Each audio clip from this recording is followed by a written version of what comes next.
அடுப்பில் பேன் ஒன்று வச்சுட்டு சூடான பிறகு எண்ணெய் ஆட் பண்ணிடுங்க. ஒரு 2.5 டேபிள் ஸ்பூன் அளவுக்கு நான் எண்ணெய் ஆட் பண்ணியிருக்கேன். ஸோ எண்ணெய் வந்து நல்லா சூடாயிடுச்சு. இப்போ வந்து நம்ம பட்டை, லவங்கம், பிரிஞ்சி இலை, ஏலக்காய், அதுக்கப்புறமா 1/4 டீஸ்பூன் அளவுக்கு சோம்பு இதெல்லாம் நம்ம ஆட் பண்ணிக்கலாங்க. ரொம்ப வாசனையாக இருக்கும். ஓகே, அந்த சோம்பு வந்து நல்லா பொரிஞ்சிட்டே வருது. இப்போ வந்துட்டு நம்ம கொஞ்சமாக கறிவேப்பிலை சேர்த்துக்கலாம். ஓகேங்க, அது கூட வந்துட்டு ஒரு மீடியம் சைஸ் அளவுக்கு வெங்காயத்தை வந்துட்டு ஆட் பண்ணிக்கோங்க. அதையும் வந்து நல்லா வதக்கி விட்டுக்கோங்க. அந்த கலர் சேஞ்ச் ஆகணும். ஸோ அந்த அளவுக்கு வதங்கணுங்க அது. ஓகே, இப்போ வந்து நம்ம இஞ்சி பூண்டு விழுது ஆட் பண்ணிக்கலாம். இஞ்சி பூண்டுடைய பச்சை வாசனைலாம் போகணும். ஸோ அதையும் நல்லா வதக்கிக்கோங்க. பாருங்க, நல்லா வதக்கிட்டே வருது. இப்போ வந்துட்டு நம்ம ஒரு மீடியம் சைஸ் அளவுக்கு தக்காளியை ஆட் பண்ணிக்கலாம். ஸோ அதையும் நல்லா மிக்ஸ் பண்ணி விட்டுருங்க. இந்த குருமா வந்துட்டு பார்த்திங்கன்னா சப்பாத்தி, பூரி, சாதத்துக்கெல்லாம் ரொம்பவே சூப்பராக இருக்குங்க. ஓகே, இப்போ வந்து நம்ம கேரட், பீன்ஸு, அதுக்கப்புறமா உருளைக்கிழங்கு, இது கூட வந்துட்டு பச்சை பட்டாணி நான் சேர்க்குறேன். காய்ந்த பட்டாணியாக இருந்துச்சுன்னா நீங்கள் வந்து நைட்டே ஊற வச்சுக்கணும், ஒரு வேளை காலையில் செய்கிறதா இருந்தால்.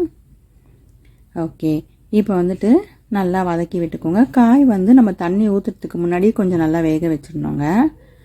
ஓகே, உப்பு சேர்த்துக்கலாம். நம்ம மஞ்சத்தூள் கொஞ்சமாக ஆட் பண்ணிக்கோங்க.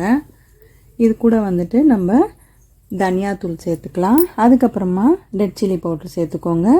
கொஞ்சமாக கரம் மசாலா சேர்த்துக்கோங்க. எல்லாத்தையும் வந்து நல்லா மிக்ஸ் பண்ணி விட்டுருங்க. இந்த காயெல்லாம் வந்துட்டு நல்லா வெந்து வரும்போது நம்ம தண்ணி ஆட் பண்ணிக்கலாம். நான் வந்துட்டு பார்த்தீங்கன்னா 1.5 கப்பு அளவுக்கு தண்ணி ஆட் பண்ணுறேன் நான். ஸோ இந்த காய்க்கு வந்து அது போதுமான அளவாக இருந்தது.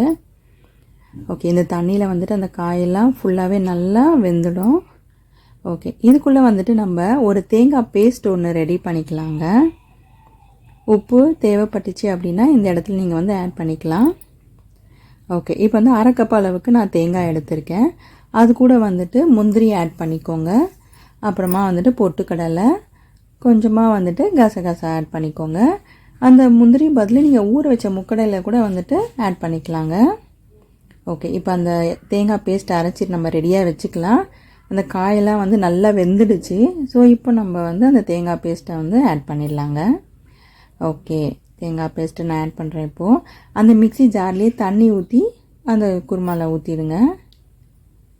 ஓகே, தண்ணி ஊற்றிட்டு அதுக்கப்புறமா மீடியமில் வச்சுருங்க. அடுப்பை வச்சுட்டு கொஞ்சம் நல்லா கொதிக்கிட்டோம்.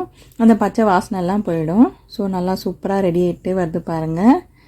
ஓகே, அட்டகாசமான வெஜிடபிள் குருமா ரெடி.